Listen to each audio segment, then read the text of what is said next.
Imagine dedicating over a decade of your life, from the tender age of 18, to a single relationship. You've built a life, a home, even a business together. You've faced down family lawsuits, made monumental sacrifices, and stood by someone through their darkest struggles. But what if, after all that, you find yourself questioning everything, torn between a past that's breaking you and a future that feels terrifyingly uncertain? That's the impossible dilemma one woman found herself in, and trust me, her story is a roller coaster of emotion you won't want to miss. Before we dive deeper, if you enjoy hearing these real-life dramas and thought-provoking situations, please take a moment to like this video, subscribe to the channel, and leave a comment below with your thoughts. It really helps us bring more stories like this to you.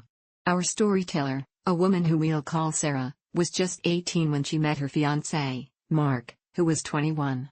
It started like many young loves do, a long-distance romance, with Sarah driving 2.5 hours every weekend to be with him. After just 1 year, they took the plunge and moved in together. But even early on, cracks began to show. Mark would head out to the bars on weekends, leaving Sarah behind after the pregame. Thankfully, one of their roommates, a guy who we'll call Alex, was saving money and often stayed home too. Mark even encouraged them to hang out, and over 5 months of smoking and watching scary movies, Sarah and Alex grew incredibly close. Sarah always found Alex attractive, but nothing ever crossed a line, until one night, it did. There was some outside-the-pants petting, a rush of confusion, and a wave of instant regret. Soon after, Mark went through Sarah's phone and found some texts. Sarah, brave and honest, laid it all out. She admitted she wanted to explore things with Alex, told him the full truth of what happened, and confessed that while she still loved Mark, she felt pulled in 2 different directions. Alex, it seemed, was carrying a lot of the emotional burden that Mark had neglected. Yet, despite everything, Mark forgave her, and they decided to stay together. At that point, they were already navigating significant issues with Mark's parents and a stressful lawsuit. It was also around this time that Mark asked Sarah to make a life-altering choice, quit her promising career, move from the city to a very small rural state, and work for his parents in a field she had absolutely no desire to be in. After already uprooting her life once and finding a job she genuinely loved, this was an incredibly difficult proposition. They went through with it, and together they started running a business. But what followed was an endless stream of stress. Working for family brought with it constant struggles, backbreaking labor, and a string of broken promises. The relentless pressure changed Mark profoundly. He started taking legal medications for anxiety and pain, but the pain meds had a terrifying side effect: they made him manic. For 2 years, this became their new normal. He would be awake for 36 hours straight, then crash for 10 to 20 hours, only for the cycle to repeat. During these manic episodes, Mark was never physically abusive towards Sarah, but his violence manifested in other terrifying ways. He would break items, punch holes in walls, and bloody his knuckles doing things like smashing pallets apart with his bare fists or punching steel buildings.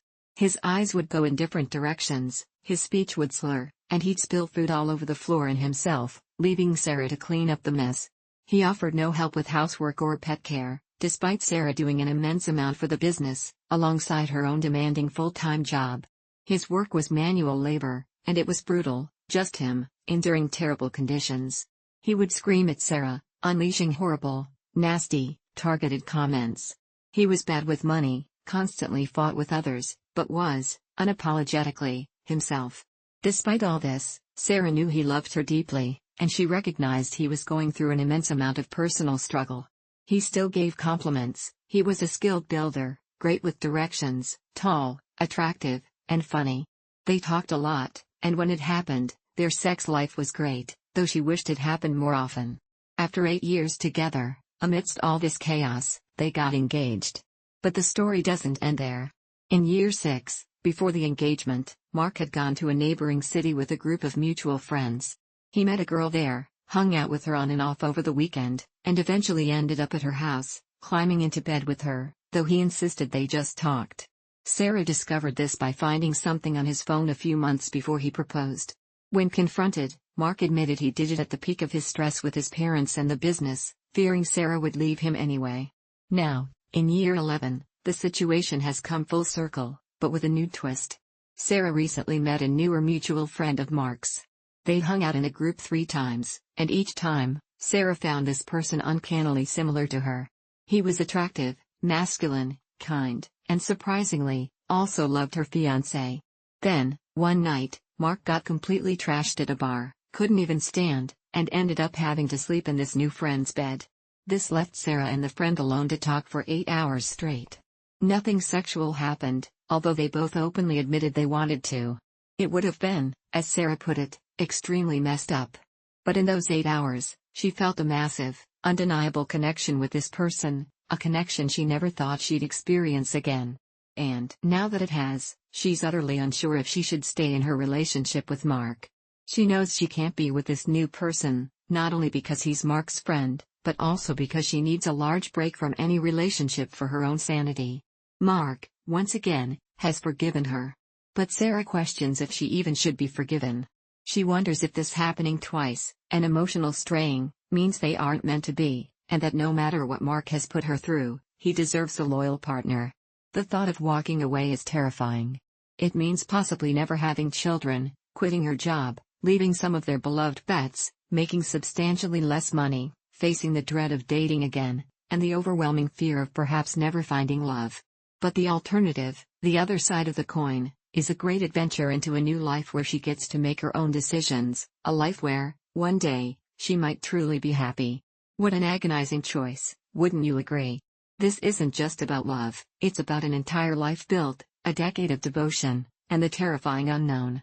If you were in Sarah's shoes, what advice would you offer her?